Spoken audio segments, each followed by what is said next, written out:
It's all right. I'd like to share a little music with you. Sure. Welcome to Artist Notes. I'm your host, Diego Rivera, and my guest this week is jazz bassist Rodney Whitaker. Rodney is an internationally renowned artist with appearances on over 100 recordings. He is also the Distinguished Professor of Jazz Bass and Director of Jazz Studies at Michigan State University, where he leads one of the most prestigious jazz studies programs in the country. It's an honor to welcome him on this week's episode of Artist Notes.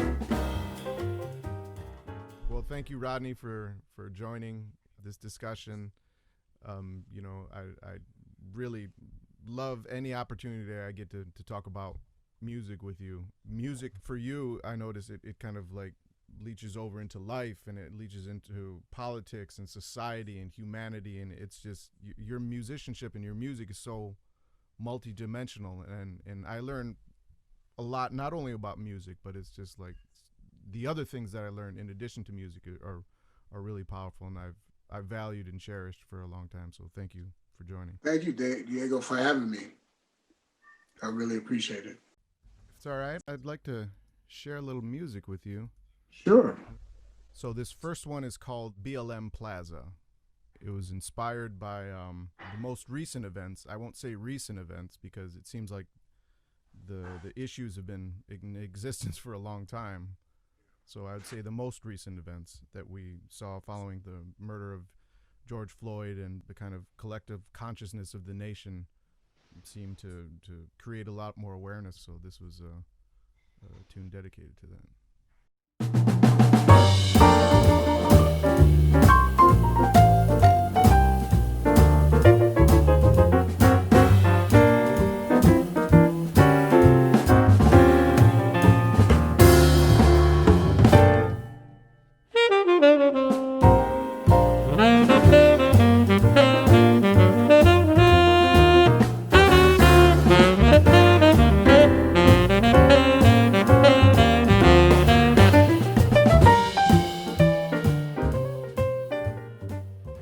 You know what I like about it. It is, and similar to Black Lives Matter, is that it's a part of a continuum tradition, but yet different. So, like when I hear this tune, it reminds me of like a Blue Note tune, but then in the bridge you got some different twists and turns harmonically and melodically. So it's like a new take on something old, which is really nice.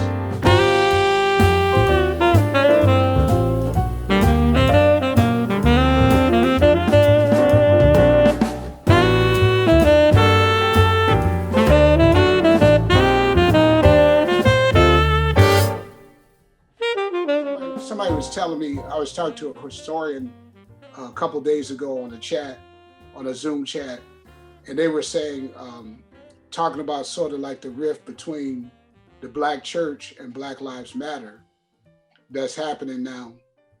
And I was saying, but then they also brought up the fact that all the Black churches wasn't in favor of Martin Luther King either. Right. And so when we learn history, we learn it kind of like a neat, clean way.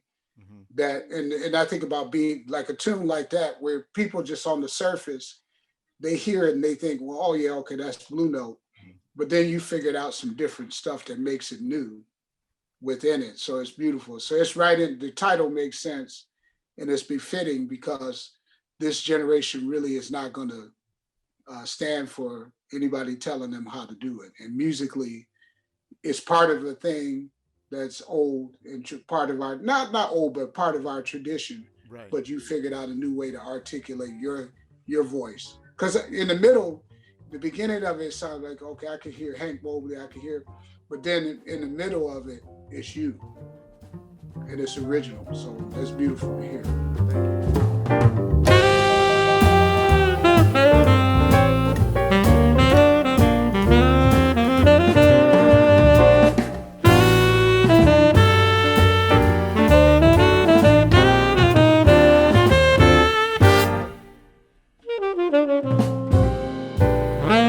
Thank you.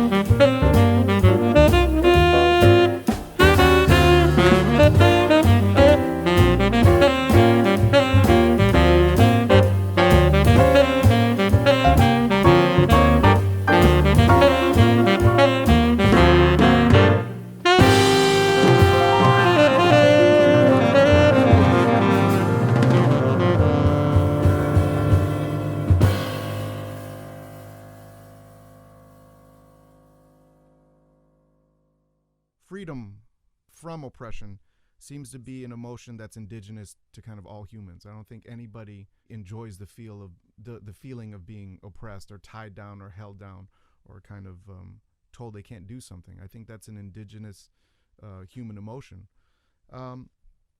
So, being an expert on jazz, and especially jazz in the context of history and world history, how would you say that the story of that feeling is told through the music? Well, I think that some of us over time have tried to voice that. I mean, you go all the way back to Billie Holiday writing "Strange Fruit," and Duke Ellington actually did a piece earlier than that, a little bit earlier than that, in the mid-20s. That's a sounding that is like kind of a civil rights piece, and then he wrote "Black, Brown, and Beige," and then people like Charles Mingus writing protest songs, and Max Roach, Abby Lincoln, folks like that, and Nina Simone. So people have been brave and courageous and lost, their careers and things, or had complications from writing music like that. And then there's a period after one or two people step up that everybody sort of start doing it. Mm-hmm. And I remember when in the late 80s, every one or two people were writing about Nelson Mandela, and then everybody started doing it, and it became like acceptable to protest. But in the beginning, people would caution you against that. And so sometimes in the fight for freedom, people want to play nice and not really like step up and use their voice to advocate for freedom. And some of it is almost like I used to hear this analogy about the elephant, and how do you train an elephant? So you tie an elephant to a stake, a little small stake, when they're a baby elephant, and that as a baby they can rip that stake out of the ground, and they have that much strength. But every time it tugs at the stake, you hit it, and when you hit it, they then begin to associate the pain of tugging at the stake with pulling the stake. And so when you think about oppression, some people are in that phase where they're not ready to end the pain of the suffering. And the challenge, in an indigenous saying is that sometimes you have to step out in front of it. You may not eat the fruit from the trees. You plant the tree for 7 generations, and you may not eat the fruit.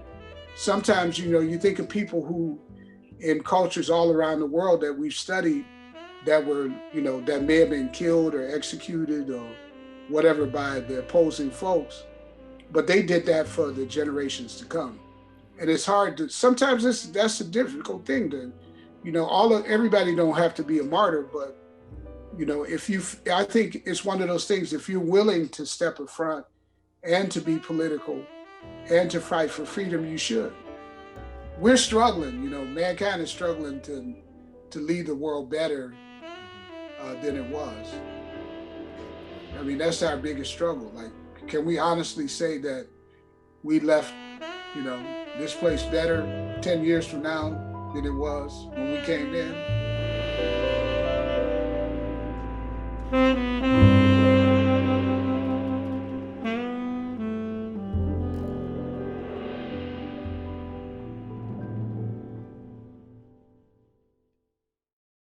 I'd like to share 2 songs with you, if that's all right. Okay. And these are ones that I wrote for my children. Nice.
think about tunes you write for your kids, and both of these don't remind me of their personality, but it reminds me of the love that I know you have for them.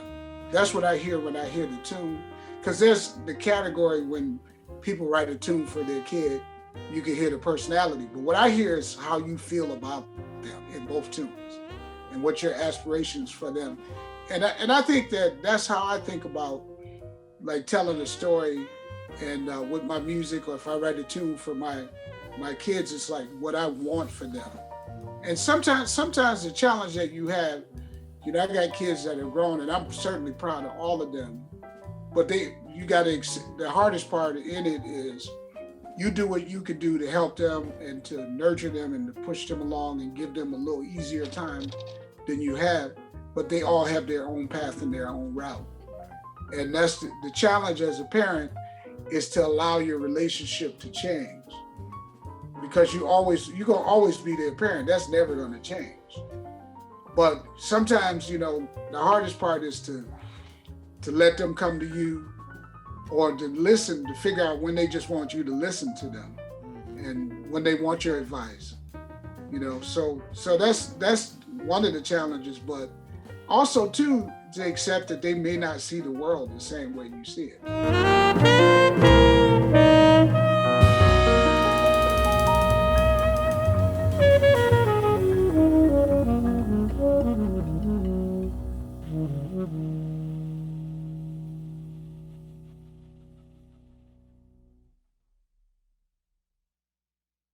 really had three people in my life that when I was a young musician, I happened to meet the great sculptor, painter, Elizabeth Catlett, who's Francisco Mora's, the drummer, his mother.